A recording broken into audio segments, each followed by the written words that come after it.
This reading is from Censored number 130, and I'd like to read a few scriptures that I have in front of the newsletter.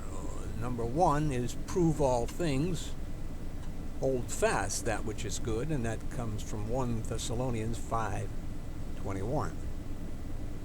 He that oppresses the poor to increase his riches, and he that gives to the rich shall surely come to want. Proverbs 22, verse 16. He that makes haste to be rich shall not be innocent. Proverbs 28, verse 20. As the nail sticks to the stone, so sin sticks to buying and selling. Ecclesiastes 27, verse 2. And the title of the article is It's the System, Stupid, by William J. Eisenman, Ph.D. There are those in America that equate our capitalistic system with God, apple pie, and Chevrolet. Speaking ill of the system, to many, is tantamount to being a traitor and a flag burner. These same people believe the system is fine as it is and needs no corrections or tinkering.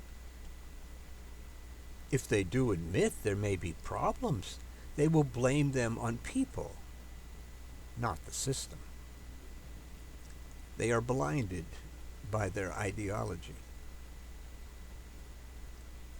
Adam Smith, the father of capitalism, believed high profits to be bad, and that we cannot have high profits and high wages at the same time. He understood that high wages were in a society's interest. Smith also made it clear that a society cannot be flourishing and happy when the greater part of its members are poor and miserable. We are living in a time of high profits now. Capitalists and their interests are never exactly the same as the public interest. Many capitalists want to deceive or oppress the public. Adam Smith noted that where wages are high, workmen are active and diligent and expeditious. In 1882, William H. Vanderbilt said, "The public be damned." At the end of the 19th century, our economy was being run by big business, a type of socialism. In the days of the robber barons, poor people were thought to be unfit to survive. They were nature's failed experiments.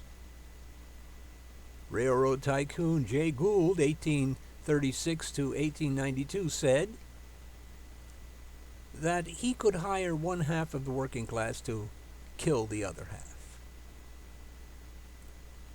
Teddy Roosevelt called the rich malefactors of great wealth. In these times, it was understood that we needed public power to counterbalance private power.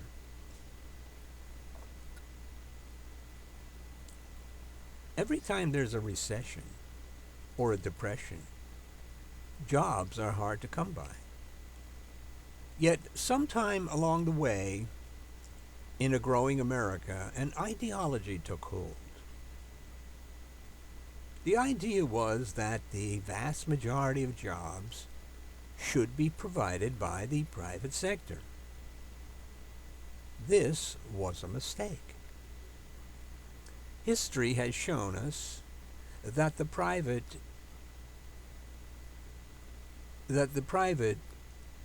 cannot provide work for all who want it, and with outsourcing, it will never be able to provide all the jobs needed.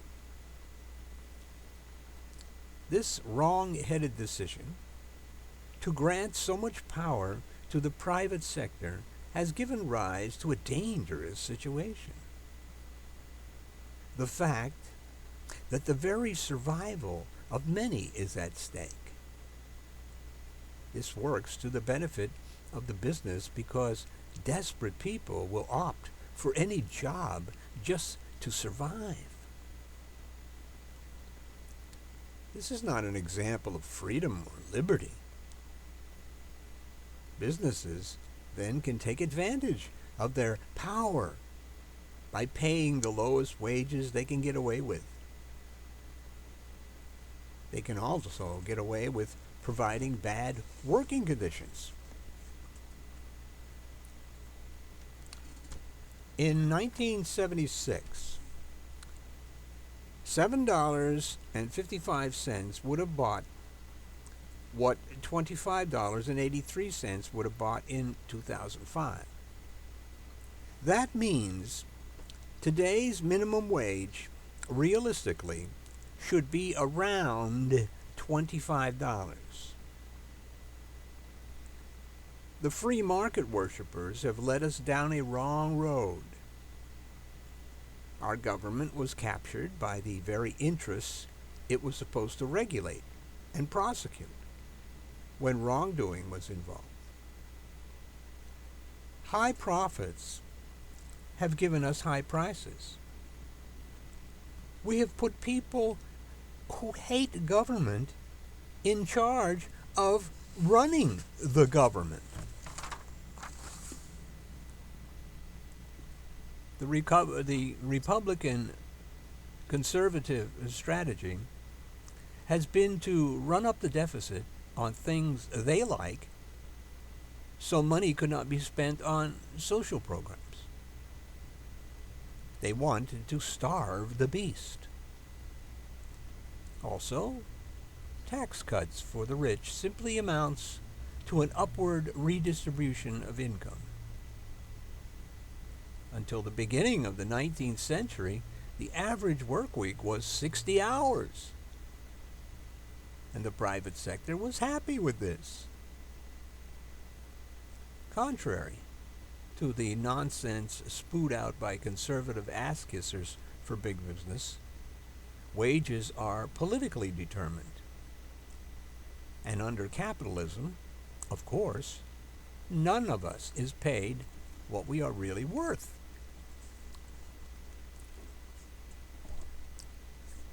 When inflation is below 8 or 10%, it has no relationship with the country's growth rate.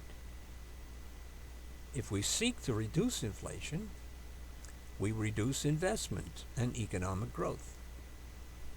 Fears of inflation, as well as our free market policies, have led to excess profit margins and job insecurity.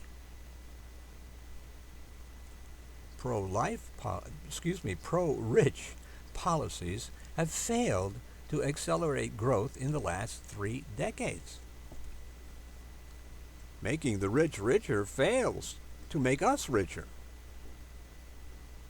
Only in a plantation economy do the rich provide jobs for servants and slaves.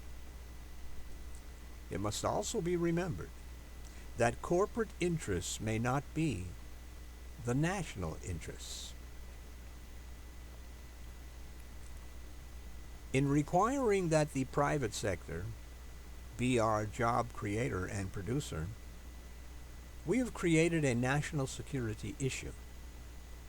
What if we as a nation wanted to go to war with another country that our weapons manufacturers did business with and had investments in?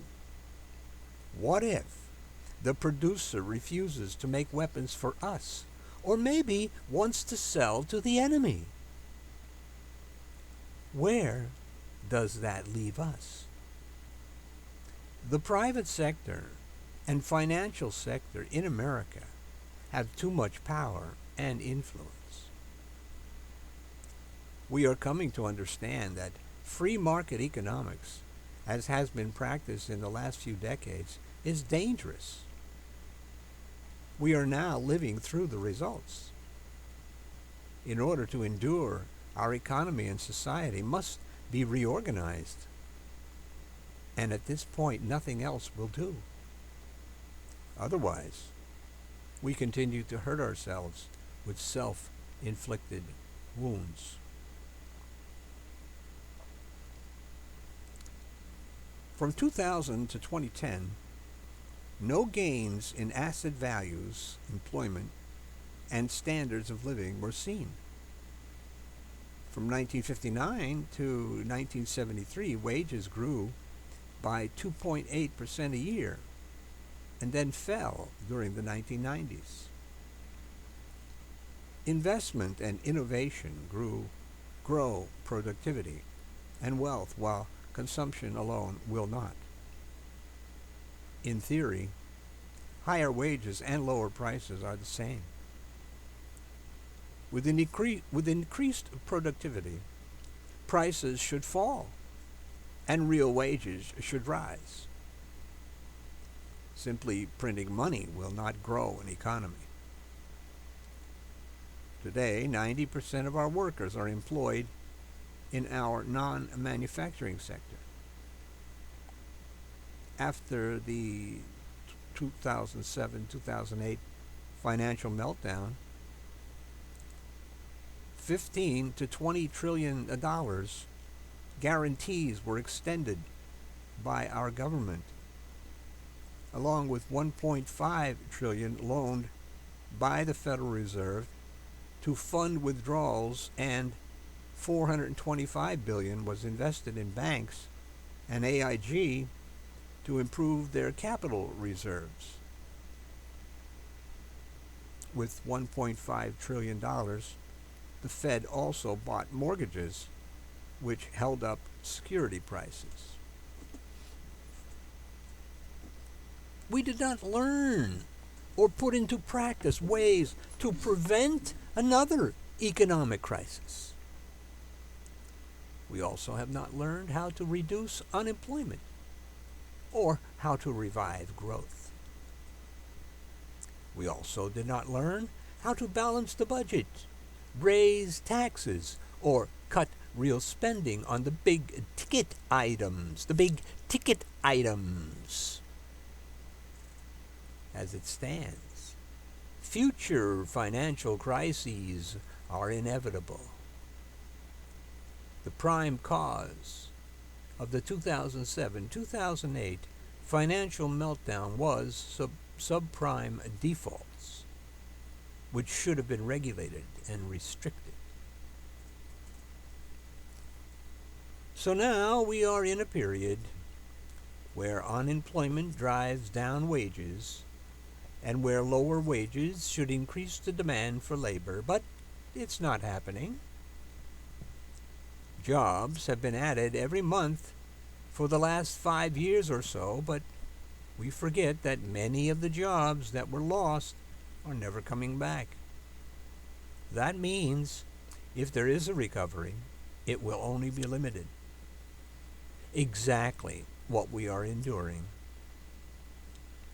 An obvious point that is often overlooked is that capitalism divorces morality from economics, and this hurts the poor. Derivatives had no capital requirements. Even Alan Greenspan liked the idea that they were not regulated. He was blinded by his ideology. At this time, no one in government knew anything about derivatives, and the dealers in derivatives did not want the market looked at. Phil Gramm got the Senate, the Commodities Futures Modernization Act in 2000. It got it through the Senate, which claimed that derivatives were not futures and could not be regulated by any government regulator. And President Bill Clinton signed it into law. A year later, Clinton signed a law that repealed the Glass-Steagall Act, which had kept commercial and investment banking separate since the 1930s. By the process of law, by corruption, the illegal was made legal. James Hoyer summed it up by saying, "Bad shit happens if you let the curbs down."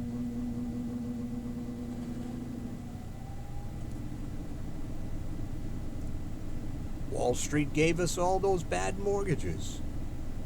It was never in the consumer's interest to obtain loans they could not pay. The poor were exploited. Mortgages were used to create instruments that were used to create leverage. Much of this was immoral, unjust, craven, and delusional behavior. But since they corrupted the law, it was not criminal. From all of this, the lesson is that regulations are only as good as the regulators.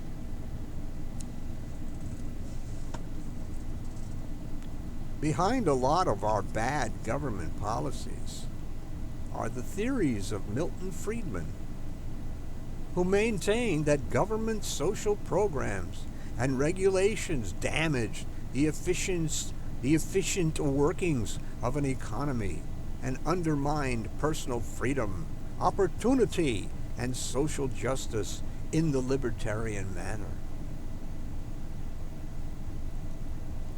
Friedman and his ilk would like to eliminate Social Security, the minimum wage, unemployment insurance, labor organizing, job safety, and consumer safety issues. It is clear why Friedman is a darling of the corporations and the plutocrats. Monopolies are okay to Friedman. To the Friedmanites, 5.5 to 6% unemployment is fine to prevent inflation. This means, of course, that there will always be unemployed in a Friedman economy, but there would not be a social safety net. The private sector deliberately would not provide enough jobs. Friedman's biggest beef is that he wants to minimize government, that is, our control over things. Today, many of us lack an appreciation of historical relativity. When President Obama entered office, the deficit was around $1.4 trillion, while today it is less than half that. In 1968, during the Vietnam War, the deficit was only $25 billion. The rate of unemployment in 1970 was 6%. Gasoline was 35 cents a gallon. And the budget deficit in 1976 was $75 billion, or 4% of GDP.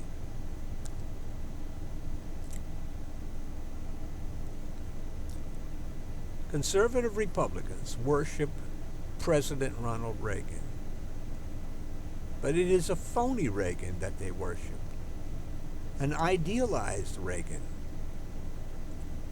President Reagan's mandate was to starve the beast, but disguised as a saving of Social Security, he had the payroll tax raised. This was a regressive tax. Reagan raised taxes 6 times, and his tax cuts benefited the wealthy. Reagan's policies created huge deficits, and the growth of the economy under Reagan proved to be mediocre. The unemployment rate stayed high until the mid-1980s. Income inequality reached levels not seen since the 1920s, and investment in public infrastructure dropped from 0.5% of GDP to 0.3% of GDP. The top tax rate under Reagan in 1986 was reduced to 28%. A real starving of the beast. Reagan's policies threw money at the Pentagon, and greed became institutionalized in the mid-1980s. But the Reagan Revolution produced no economic revival. In 1999, for the first time in 30 years, there was a budget surplus of $70 billion. No deficit. The G.W. Bush tax cuts took care of this surplus and more. 90% of the benefits of Bush's tax cuts went to the top 5%, and capital gains taxes shrank by $175 billion, and by 2001 there was a deficit of $150 billion. But according to Dick Cheney, deficits don't matter. But they seem to matter when Democrats are in office. In our financial world today, hedge funds can overpower governments. Today, Wall Street can and does operate oblivious to the law. The repeal of Glass-Steagall was accomplished by a Republican-controlled Senate and signed into law by the Democratic President Bill Clinton. During the financial meltdown of 2007-2008, Americans lost nearly $13 trillion in the value of their homes and stocks.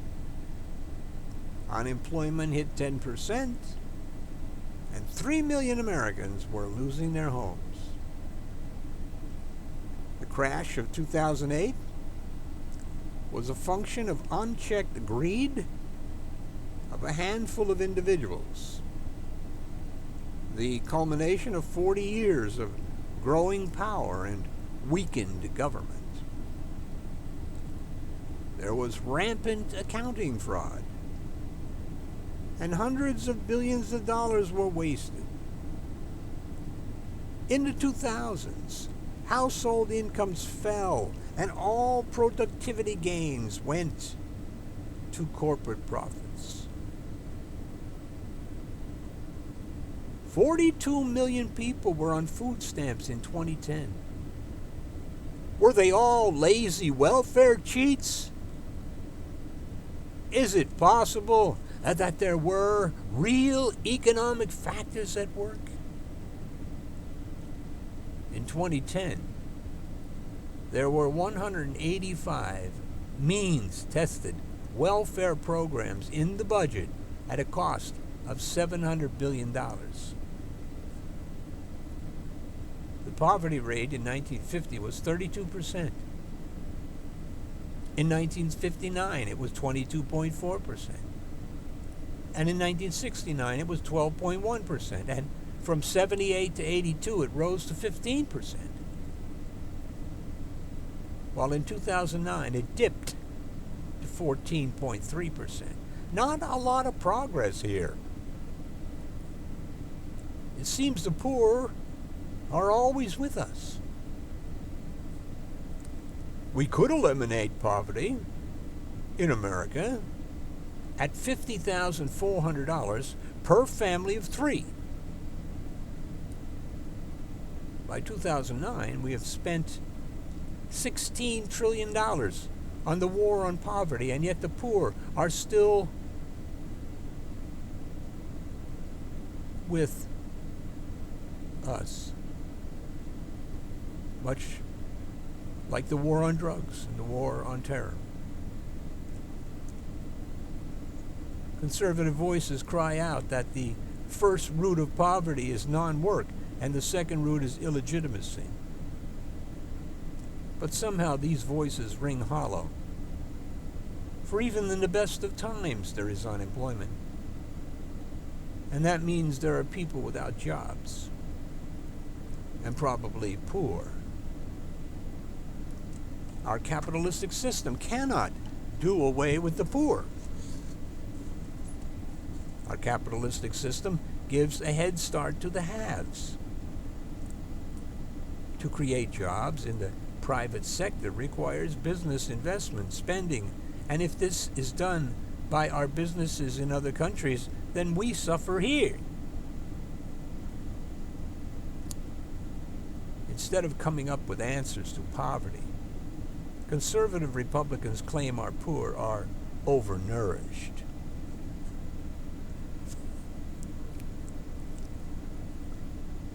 Wall Street is a greed-driven casino. On October the 3rd, 2008, crony capitalism triumphed with the approval of the $700 billion TARP bailout of Wall Street. We acknowledged that Wall Street was too big to fail. In fact, the bailout was not necessary. Under real capitalism, if you fail, you lose. Someone comes along and provides the service you used to. But crony capitalism fatally corrupts free markets and democracy. It rewards losers and makes losers winners. For more than 10 years, our economic fundamentals have deteriorated. There's too much corruption and lying. Even the inflation rate in the U.S. is not calculated honestly. Runaway inflation began in 1971, and consumer prices rose an average of 7.5% every year over the next 15 years, with 4 years of double-digit gains. What is the dollar really worth? Consumer prices tripled between 1967 and 1980. Speculation and fevered gambling redistribute income upward, but do not expand the economic pie. There is no public good brought forth from the futures markets. Already by 1998, the American financial system was disease-ridden with speculation and leverage caused by the Fed, the Federal Reserve. More money means prices will rise. In the last 40 years, the dollar has had no content at all. Debt is not money. We have a fake prosperity. The Fed has brought about a fulsome recovery for the top 1%. Tax cutting is not a jobs program. The real economy is failing and leaning more and more on citizens with few choices except to lean on the state. It all comes down to one simple fact. It's the system, stupid.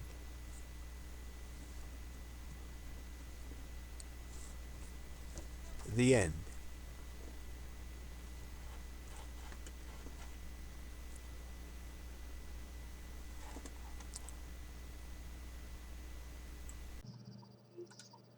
Hi, this is William H. Morrow.